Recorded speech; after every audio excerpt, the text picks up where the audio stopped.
So let's take it back a little bit. So you were working in Compton, very notorious police department. A lot of history there. A lot of crazy stories. Yes. You have a lot of those stories up on your own business.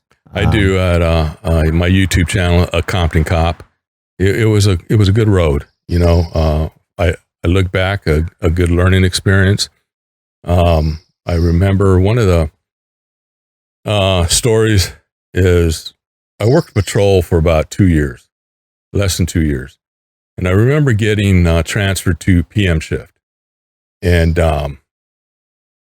it was a good time because I got off a graveyard shift, man. I hated graveyard. Anybody who works graveyard and you love it, there's something wrong with you. There is definitely something wrong with you, man. Yeah. But I went to swing shift, PM shift, what we called it. And that's where all the cowboys were, you know. And I remember I had a partner named Pablo. And Pablo's pop worked there. He was a sergeant. And I remember him asking me, well, V, what do you want to do here on PM shift? I said, well, I want to be a cowboy. And he looked at me and he had Malox and Pepto-Bismol and some other stomach antacid there. He took a gulp of it and said, get out of my office, man. Get out of here, you know. And I wanted to, you know, what any other Compton cop wanted to do, man. Go catch the bad guys, chase after dope, guns, and stolen cars. You know, that was the whole game. Yeah. And I did that. And I remember getting transferred over to PM shift. And I was there a couple weeks. The phone rang in the report writing room. And in the briefing room. And we're down there getting ready about 4 o'clock to get ready for briefing. And they told me, hey, they hung up and, hey, Arnie, Captain wants to see you. I said, Captain wants to see me. And I remember one guy there who, you know, I hate now, you know, but as a Christian, you know, walking with a guy, I don't want to use that term, you know, that I dislike. Strong dislike. Yeah. You know, he looked at me and says, oh, you must be moving somewhere. And I said, whatever, man. So I remember walking upstairs and saying to myself, I didn't do anything wrong, you know. Why do I got to see this guy for, you know? So I remember going up there and seeing the captain, you know, he's been gone now, Captain Paradin. And I go in there, knock at his office, and he invites me in. He's on the phone and he's smoking a cigarette and sit down, you know. Yeah, what's up? He goes, hey, you've been making a lot of dope arrests, man. Said, yeah. And he says, well, you want to go to narcotics? I said, well, hell yeah. Yes, man. You know, I mean, so he says, yeah, well, you're going in, you're going next DP. Don't mess it up. I said, yeah, you got it, man. So I remember going back downstairs, man, with a pep in my step, happy as can be. Mm-hmm. And the following DP, I was in narcotics, man. And what is that? What's DP? Deployment period. Okay. So it's the next month. So I remember going to narcotics and sitting there, meeting with the sergeant, and he gives me the 3rd degree. I go in there with a fresh new haircut, cologne, nice shirt, Levi's, and white tennis shoes. And he looks at me, and it's hot. It's summer in June or July. And he's looking at me, and he's popping walnuts on his desk, you know. And he has his shirt open, big old panza sticking out, you know. I'm going, what kind of, and he's sweating. And he's giving me a 3rd degree, you know, hey, man, this and that and this. So I said, okay. And he goes, and the cologne, it's got to stop. No, we're not having that. Your hair, let it grow out. Oh, and those white tennis shoes, they got to go. Knock that off. I said, yes, sir. You know, so he says, and your partner's going to be Mikey.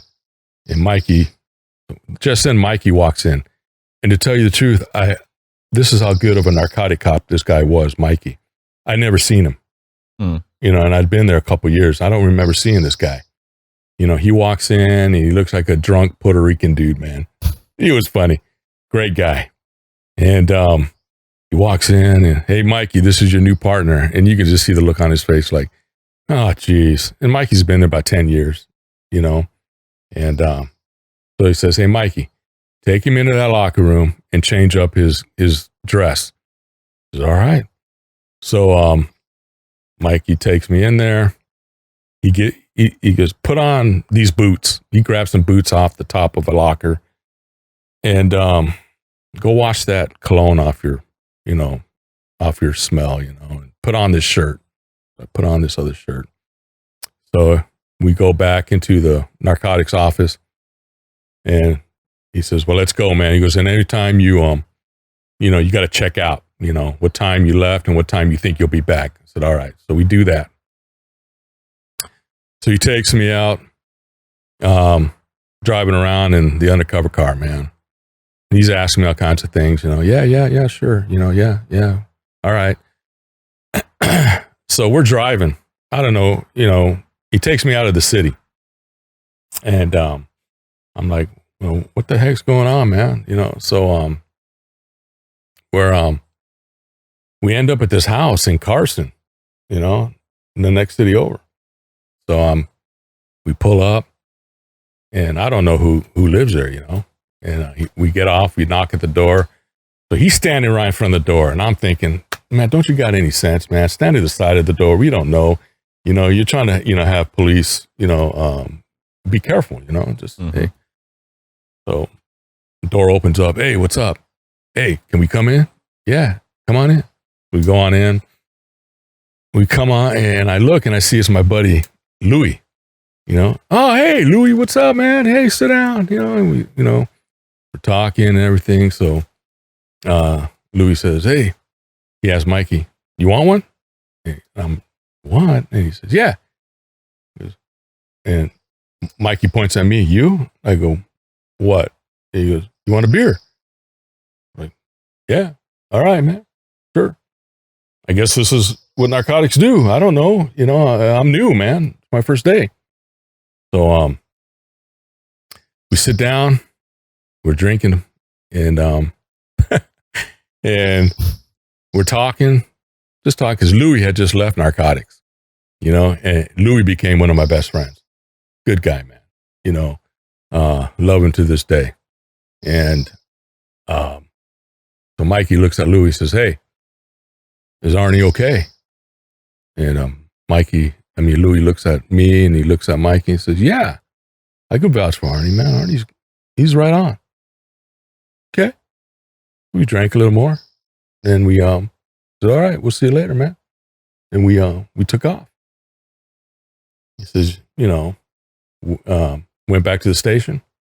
We got some undercover money, picked up an informant, and we went out and bought some dope, man. You know? And Mikey pulled up to this house. You know, we did an undercover buy right there. And it's all right, man. You saw me walk up to the door, enter the house, and all this, you know, we did everything by the book, you know. Yeah, man, came back with some dope. Went back, wrote a search warrant, came back the next day, knocked it over, and got some dope, man, some guns, and the rest is history. And that was the beginning of all of it, huh? That was the beginning of the wow, the high, crazy. The adrenaline, you know. So it was a lot of fun, man. And working with Mikey, we had some good times. You know, Mikey was Puerto Rican, and you know, we had some good times. You know, and we had another guy down there named Gilbert, and another guy named Dolph Wagner. I don't know where he's at. OG dude, white guy, and another guy named Mark Anderson, and Terry. I think Terry was down there. Can't remember his last name. And somebody else, Bob, just a guy named Bob. He was with DEA, working with DEA. And so it was fun to start working with these LA Impact, FBI, DEA. It was a good time, you know. So what did the average gear loadout look like? So when you go in, you clock in, so to say, what type of gear are you picking up? You're obviously wearing boots found on a locker. Yeah, man. Someone else's shirt. But what type of guns were you guys carrying? Were you guys wearing soft vests? But no, man, that's the thing. People watch the movies, and it's a real trip, no, man, it ain't none of that. I just carried my 38 backup special, they call it the Chief Special. And Levi's, I wouldn't wash for about a month. A shirt that I was ripped and just stinky. I didn't wear any underarm deodorant, cologne, nothing. I don't see how my wife stood with me that time, dude. I know I was. I remember taking off to the river or something, and we went to me and a few of my buddies, Nene, Reynolds, Banuelos, somebody else, man. We went to this casino, and we all get into the elevator, and I looked terrible. I had a beard down to here, my hair was long, and I just, hey man, look just like the part. And my buddy Joey looks over, and we had this little old lady in the elevator. She was holding her purse, and Joey, he goes, hey, so how long have you been out of prison now, Arnie? And I looked at her like, what is wrong with you, man? And the lady looked at me, and she grabbed her purse and hugged it. And I go, what are you doing? And when it opened up, she walked out, and I said, what is wrong with you, man? And everybody else started busting up, I go, don't be doing that, man. He scared the old lady, man. And, but yeah, the gear, that was it. But only when we did raids, we wore our black masks, our hats, and raid jackets and a vest, but